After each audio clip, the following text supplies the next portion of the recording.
Lord Andrew Adonis is a Labour Party candidate for the European elections and a Labour Party peer, and he joins us now. Good morning to you, Andrew.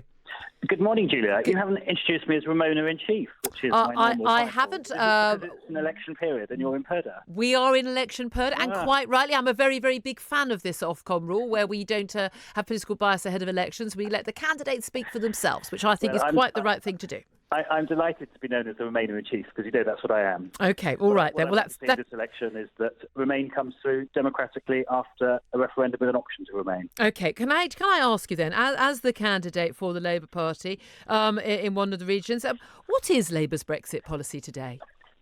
On any Tory deal, and let's be frank, there isn't going to be any other deal, we stand for a referendum with an option to remain. Now, it's true that we're holding out the possibility there might be a general election. But, I don't think that Conservative MPs are going to be turkeys voting for Christmas, so I don't see a general election coming soon. But, of course, if one came, I'd welcome it. The other option is that there was some kind of a deal between Labour and the Conservatives, and the Prime Minister offered talks to the Labour Party a month ago now about some possible arrangement. Now, in the public interest, obviously, if the government and the Prime Minister asks the opposition to engage in conversations about a compromise, I think it's our duty to engage in those conversations.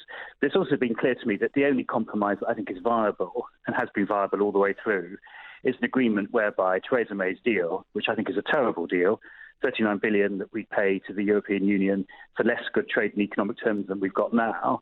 But the deal could be to agree that deal in Parliament subject to it going to a referendum with an option to remain.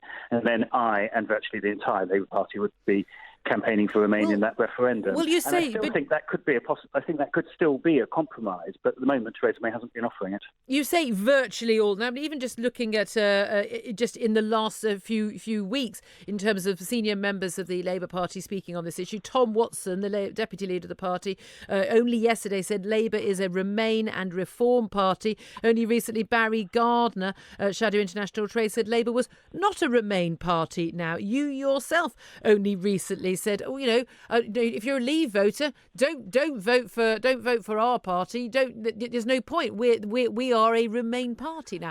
But who's right? Well, virtually, if you chose 10 Labour Party members at random, you would find that 9 of them were in favour of staying in the European Union. If you chose 10 Labour MPs at random, you'd find that 9 of them were in favour of staying in the European Union. There are always people who have different views on all big issues, but the overwhelming majority of Labour members and Labour MPs are in favour of Remain. But we're also Democrats, and that's the reason why the view that we take, we're now 3 years after the referendum of 2016, where the whole of this Brexit thing is unravelled.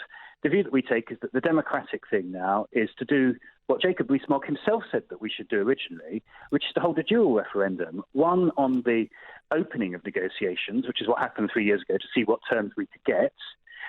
What we've essentially been doing as a country for the last 3 years under the hapless Theresa May is seeing what those terms would be. Those terms are dreadful. 39 billion for less good trade and economic terms than we've got at the moment in the EU. Now that we can see that, it's like conducting a survey for a house. We've been conducting the survey. We now know that the roof is caving in, that there's dry rot. We've got the neighbours from hell in Boris Johnson and Jacob Rees-Mogg and Nigel Farage, and the right thing to do is not to proceed with the sale. And that's, I think, the view of most people in the Labour Party now. But you've changed your mind since becoming an electoral candidate. You, of course, never stood for election before. You're an unelected peer. But you were effectively forced to apologise for saying, so I wouldn't I wouldn't vote Labour if you want to stop Brexit. The reality is you've been forced to recant effectively by Seamus Milne, Jeremy Corbyn's chief aide, haven't you? No, that's not fair. What I said was I supported the party policy, and of course I support. And what is the? Can I clarify again? What is the party policy? Is the party policy what was in the manifesto at the last election, or is it what was agreed at the party conference last autumn? Well, the party policy is what was agreed at the National Executive Committee 2 weeks ago, which is that there will be a referendum on any Tory deal with an option to remain. But, and let's get all this out there, that we would like there to be a general election. As I say, I don't think in the real world there's going to be a general election because that would involve Tory MPs being totally voted for Christmas. Or realistically, a Labour Tory deal. No one thinks that's going to happen either. In which case, so there isn't going to be a general election, and there isn't then going to be a second referendum. Is that not right? No. If there isn't going to be a general election, there isn't going to be a revised deal, which we've said. Then that just leaves a Tory deal. There isn't going to be any other deal, and therefore the policy is, by elimination, that you end up with a referendum with an option to remain. And I'm completely comfortable with that policy because I think it's in the national interest, 3 years on from the last referendum, now that we can see what the Brexit prospectus is, which is that we'd be paying $39 billion for a really terrible deal, fewer jobs and all that.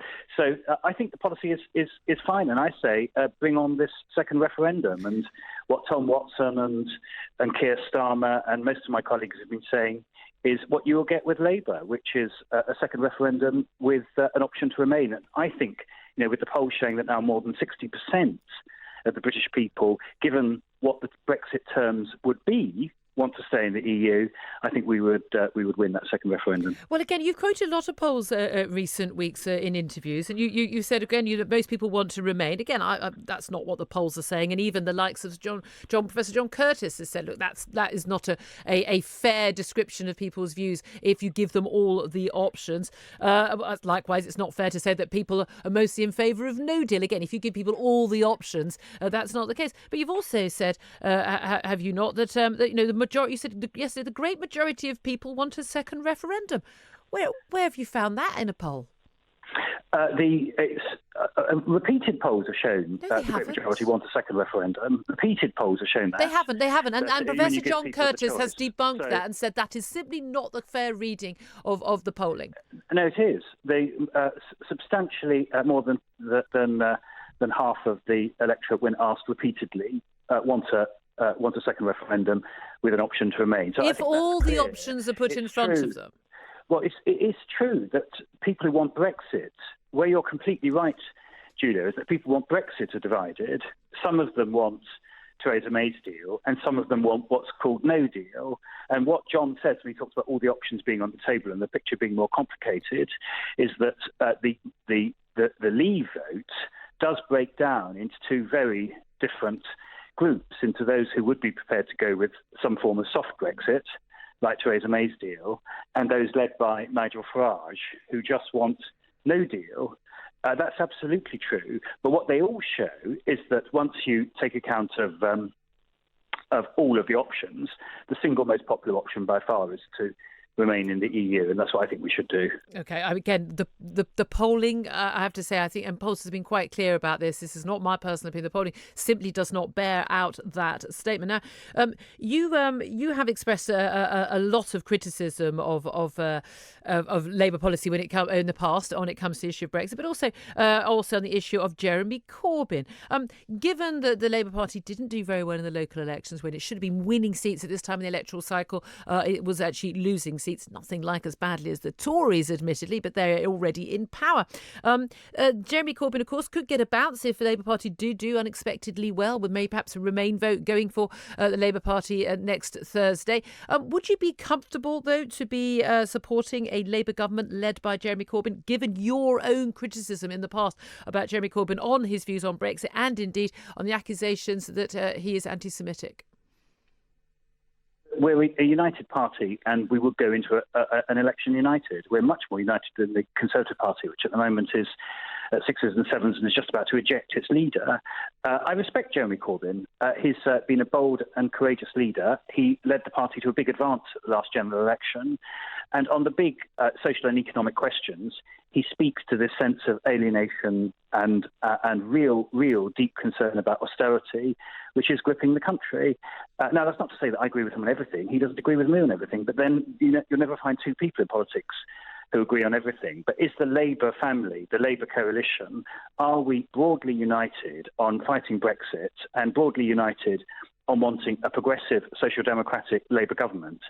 We are. And even when it comes to issues like nationalisation, I think the public mood is changing. I was the first Transport Secretary 10 years ago living Transport Secretary to nationalise a railway line. Do you remember when the East Coast Main Line went belly up because the private sector couldn't deliver on its contracts. I nationalised it. Some people think that's a very left-wing thing. I think it's a very pragmatic thing. Where the private sector fails, the public sector should move in, and we need a stronger public sector in our country at the moment, and we also need more fairness, and I think more fairness means an end to austerity. But can you tackle the issue, Jeremy? Could you please tackle, just because time is against us, Lord Adonis, could you tackle the issue of Jeremy Corbyn and anti-Semitism? You yourself have written articles in which you have criticised the Labour leadership over his failure to tackle the issue of anti-Semitism, and his particularly the failure to tackle the root cause of the reason why MPs left to form the Change UK party. Are you confident that Jeremy Corbyn would be a fit and proper Prime Minister of this country, given your own criticisms of him over anti-Semitism? Anti-Semites should not be in the Labour Party. They should be expelled from the Labour Party. Do you believe Jeremy Corbyn is anti-Semitic? Jeremy Corbyn's view is that anti-Semites shouldn't be in the Labour Party. Do you believe Jeremy Corbyn is anti-Semitic? No, I do not.